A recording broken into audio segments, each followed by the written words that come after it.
What's up, some teenage atheists back here with another video. So, today, education. It's a necessary evil in our lives. I'm still in the public school system as it is right now. I'm in high school. So, today I'm going to be covering a story that I saw in the Huffington Post a while back about education and this Republican gentleman's views on the subject of education in his state, which happens to be, guess, go ahead. Did I hear Texas? No, it's Utah, but close. Anyway, let's get this started. State Senator Osmond, of Utah, of course, wants to end mandatory education in said state. Okay, let's just start this. State Senator Osmond wrote on the State Senate blog Friday that mandatory education in the state has forced teachers and schools to take on parenting responsibilities. Prior to the mandate taking effect in 1890, he wrote, "Education was an opportunity." Feel free to insert for the rich and privileged here.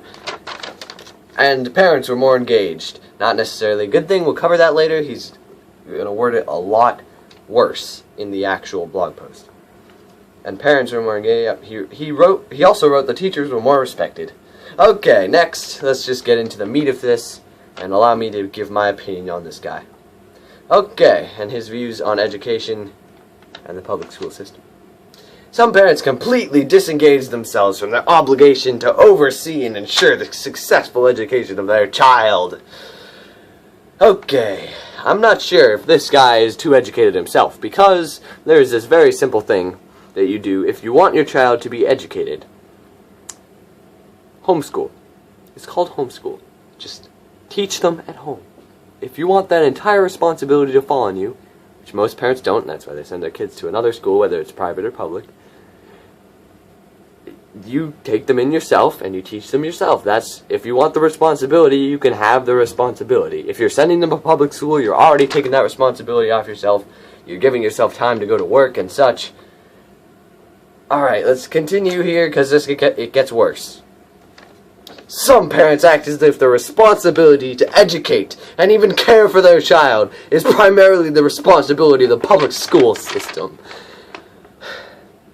I want to know something. And there's nothing that any teacher can tell me. I'm pretty sure a common Utah citizen could already probably answer this.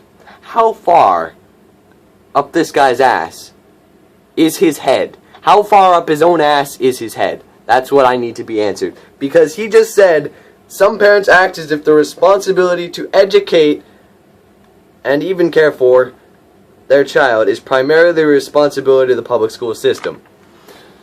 Well, I hate to break it to you, bro. Yeah, it is. So, maybe not so much care for their child. Almost lost my balance there. That was awkward. Maybe not so much care for their child, but sort of making sure that they don't die within the course of the school day, so they don't get sued by said parents. Responsibility to educate their child is primarily the responsibility of the public school system. I want to know where he went and got the surgery to put his head up his own ass, because they did a damn good job. Alright, and next, he goes into a couple more things here. As a result, our teachers and schools have been forced to become surrogate parents. I don't know about that one. You're stretching a little bit here. Expected to do everything from behavioral counseling to providing adequate nutrition to teaching sex education, as well as ensuring full college and career readiness. Okay, let's start with the first part. Expected to do everything behavioral counseling. Now, if your kid is being a dick in school, logically, he's going to not at home, so you don't find out. Therefore, someone has to talk to him while he's in school. Duh. I thought this would be obvious, but apparently not. Okay. Next, we have to providing adequate nutrition. Now, I don't know if this guy's been to many public schools, but I wouldn't call the nutrition adequate, but that's besides the point what the nutrition is. Yes, if people are in your care, you have to provide them with nutrition, otherwise they will be hungry and less receptive to learning, blah-de-blah-de-blah. Anyway, we're hungry during the school day, therefore you have to feed us. Doy. Okay. And next we have the second stupid. He lists these basically in order of stupidity. Maybe not quite. Maybe those two are switched, but the first two might be switched in order of stupidity here, but to teaching sex education. Well, I don't know how to break it to you, but there's something that's called a curriculum. It's what the teachers in particular classes have to teach during the school year. And in a class called health class, you have to learn about sex education. Isn't that wonderful? It's part of the curriculum that you have to learn. So people are not stupid like this. That's why they have curriculums. Otherwise, teachers would just ramble on. Some of them do anyway, but they would just ramble on about nothing, and you would never get anything done. So, and last but not least, the most stupid point I have ever heard for abolishing or ending mandatory education. That basically means abolishing mandatory education. Ensuring full college and career readiness.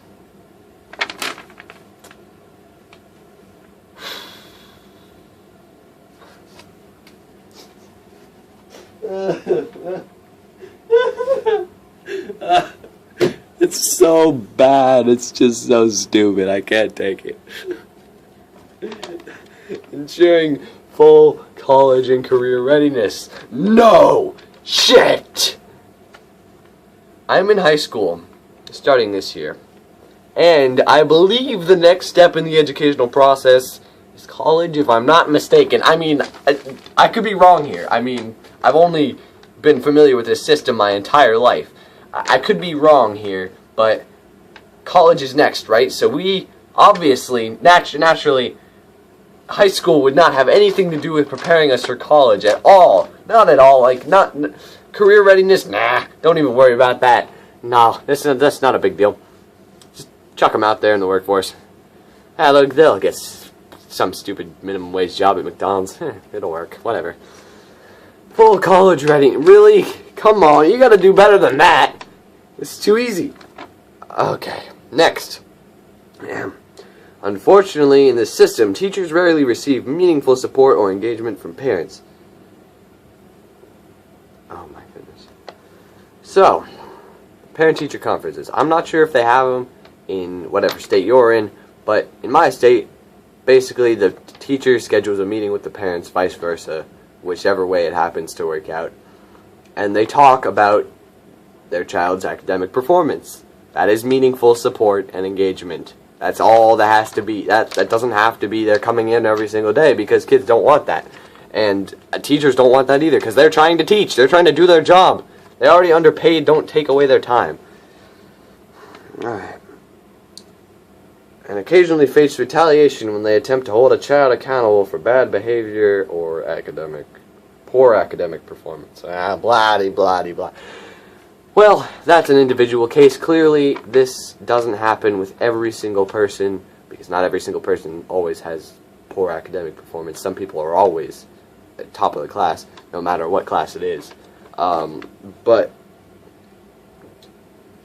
if you are retaliating against the teacher, unless it really is legitimately the teacher's fault, that's an individual case, and it should not be generalized as what happens on the whole, because a lot that doesn't happen. Usually the student is held accountable, not the teacher.